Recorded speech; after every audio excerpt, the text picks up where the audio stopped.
ચલો સમાચારમાં તરફ આપણે આગળ વાત કરીએ સુરતની તો સુરત સિવિલ હોસ્પિટલના કોવિડ બિલ્ડિંગની ઘટના એક સામે આવી છે, જ્યાં મહિલા આપઘાત કરવા માટે 7મા માળે બાંધકામના વાંસ પર ત્યાં પડી ગઈ.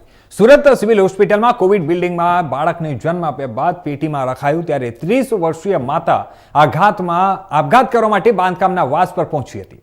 કોવિડ બિલ્ડિંગમાં લિફ્ટના કામને લઈને ત્યાં વાંસ બાંધવામાં આવ્યો છે અને ત્યારે આ ઘટના અંગે જાણ થતાં જ મજુરા ફાયર સ્ટેશનની ટીમ ઘટના સ્થળે દોડી ગઈ અને ફાયર ઓફિસર અભિષેક ગઢવી સહિતનાઓએ ભારે જહેમતથી આ રેસ્ક્યુ કરી મહિલાને પહેલા સમજાવી હતી અને જો કે તે સમજી ન રહી હતી. પછી બાંધકામના વાંસ હોવાથી મહિલા સુધી પહોંચતા તે આમ તેમ વાંસ પર ભાગી રહી હતી અને જેથી ફાયરના જવાનોએ ચારે તરફથી ઘેરી લીધી અને પહેલા માળ સુધી લાવ્યા હતા અને ત્યારબાદ મહિલાને રેસ્ક્યુ કરી સહી સલામત રીતે એને બહાર લાવવામાં આવ્યા હતા.